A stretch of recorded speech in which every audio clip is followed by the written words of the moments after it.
فرمایا کہ اس کے حضور استغفار کرو، وہ آسمان سے بارشیں نازل کرے گا، تمہیں بیٹے بھی دے گا، تمہیں مال بھی دے گا، لہلہاتے باغ بھی ہوں گے، چلتی نہریں بھی ہوں گی، معیشت کا پہیہ چل جائے گا اگر تم اللہ سے ڈرنے والے بن جاؤ گے۔ تو آج ہم کہتے ہیں یہ ہو فلاں ماہر اور فلاں شخص ہو تو پھر ہماری معیشت بہتر ہو سکتی ہے۔ اللہ نے کہا استغفار کرنا سیکھ لو، میں تمہارے لیے رحمتوں کے دروازے کھول دوں گا، رحمتوں کے در کشادہ کر دوں گا، پیچیدگیاں ختم ہو جائیں گی، مشکلیں آسان ہونے لگیں گی اگر تم اللہ سے ڈرنا سیکھ جو، اس کے حضور استغفار کرنا سیکھ لو۔ اور اگر تم ایسا نہیں کرو گے تو تمہارے اوپر نیچے سے عذاب نازل ہوگا۔ وَهُوَ الْقَادِرُ، وہ اس بات پہ قادر ہے، ان یبعث علیکم عذاباً، کہ وہ تمہارے اوپر عذاب نازل کرے، تمہارے اوپر سے، تمہارے نیچے سے۔ اللہ اکبر۔ اوپر کا عذاب کیا ہے کہ آسمان سے پتھر برسیں، نیچے کا عذاب کیا ہے زلزلے آئیں، یا پھر زمین فصل دینا چھوڑ جائے، زمین بنجر ہو جائے، یہ نیچے کا عذاب ہے۔ حضرت عبداللہ ابن عباس رضی اللہ تعالیٰ عنہ فرماتے ہیں اوپر کا عذاب یہ ہے تمہارے حکمران نااہل ہوں، اور نیچے کا عذاب یہ ہے تمہاری اولاد نافرمان ہو جائے۔ یہ اوپر اور نیچے کا عذاب ہے جس میں تمہیں مبتلا کر دیا جاتا ہے۔ یہ کب ہوتا ہے؟ جب تم اللہ کے حکموں کے نافرمان ہو جاؤ۔ جب چند لوگ اللہ کے نافرمان ہو جاتے ہیں تو پھر ان چند لوگوں کو انفرادی اذیتوں میں اور مشکلات اور پیچیدگیوں میں مبتلا کیا جاتا ہے۔ لیکن جب کوئی قوم من حیث المجموع اللہ کے حکموں کو توڑتی ہے اور اس کے حکام سے روح گردانی کرتی ہے تو پھر پوری قوم کو مشقتوں میں، اذیتوں میں، تکلیفوں میں مبتلا کر دیا جاتا ہے۔ اس کا علاج کیا بتایا؟ استغفار۔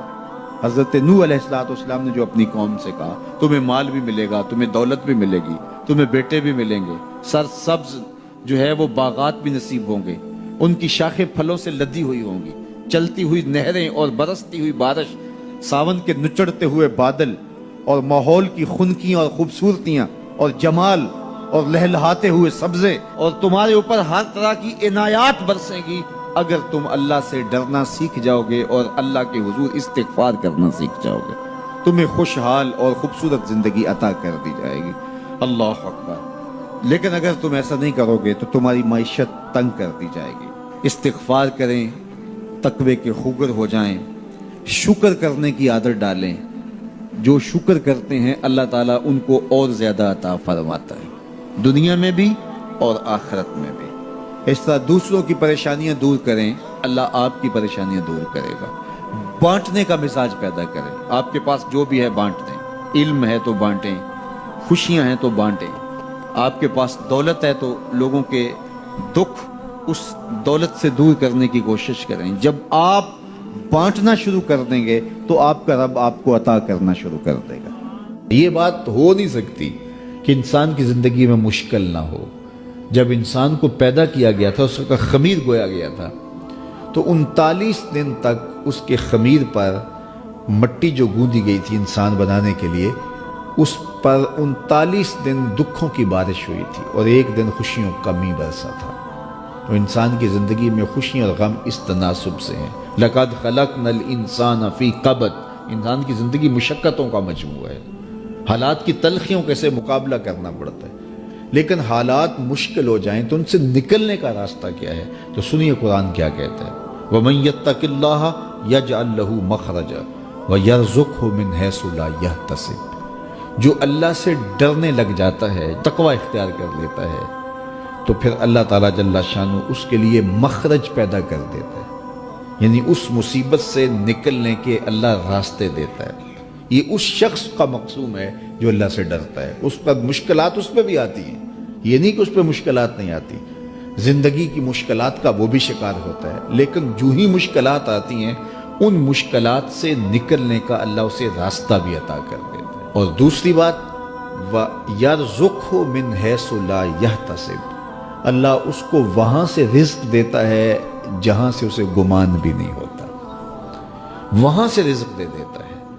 بندہ تو یہ کہتا نا کہ مجھے یہاں سے ملے گا، یہاں سے، ایک بندے کی منصوبہ بندی ہے، لیکن جو اللہ سے ڈرنے والا ہوگا اللہ اس کو وہاں سے رزق دے گا جہاں اسے گمان بھی نہیں ہوگا، خیال بھی نہیں ہوگا کہ یہ راستہ بھی حصول رزق کا ہو سکتا ہے۔ تو یہ میرے رب کا وعدہ ہے اور میرے رب کے وعدے سچے ہیں، تو جب تم اللہ سے ڈرنے لگو گے تو یہ تخت و تاج، یہ دنیا کی عزتیں، یہ تمہارے قدموں میں ہوں گی۔ اس سے ڈرنے کا نتیجہ ہے جو تمہارا رب تمہیں عطا فرمائے گا۔ حضرت عمر رضی اللہ تعالیٰ عنہ کی خدمت میں ایک شخص آیا، اس نے کہا میرے ہاں اولاد نہیں ہے، تو آپ نے کہا استغفار پڑھا کرو۔ ایک دوسرا شخص آیا کہ صاحب بارشیں نہیں ہوتی، فرمایا استغفار پڑھا کرو۔ تیسرا شخص حاضر خدمت ہوا اور کہا کہ ہمارے ہاں قحط کا عالم ہے، فرمایا کہ استغفار پڑھا کرو۔ تو کوئی پاس بیٹھا تھا، اس کے اٹھ کے جانے کے بعد کہا کہ مختلف لوگ مختلف سوال لے کر آئے اور آپ نے ایک ہی جواب دیا کہ استغفار پڑھا کرو۔ تو کہا میں نے اپنی طرف سے تھوڑا دیا، یہ تو میرے رب کا فرمان ہے۔ کہا وہ کیسے؟ کہا سورہ نوح پڑھو، فَقُلْتُ اسْتَغْفِرُوا رَبَّكُمْ۔ حضرت نوح علیہ السلام نے اپنی قوم سے کہا کہ اپنے رب کے حضور استغفار کیا کرو، اِنَّهُ كَانَ غَفَّارًا۔ اس کا نتیجہ کیا ہے؟ جب تم استغفار کرو گے تو وہ تمہارے گناہ بخش دے گا۔ ایک تو فائدہ اس کا یہ ہوگا، وَيُرْسِلِ السَّمَاءَ عَلَيْكُمْ مِدْرَارًا، آسمان سے موسلادھار بارشیں بھی برسیں گی، وَيُمْدِدْكُمْ بِأَمْوَالٍ وَبَنِينَ، اور اللہ تمہیں استغفار کی برکت سے مالا مال بھی کر دے گا، وَبَنِينَ، اور تمہیں بیٹے بھی عطا کرے گا، وَيَجْعَلْ لَكُمْ جَنَّاتٍ وَيَجْعَلْ لَكُمْ أَنْهَارًا، تمہیں باغ بھی عطا کرے گا اور تمہیں چلتی ہوئی نہریں بھی عطا فرمائے گا۔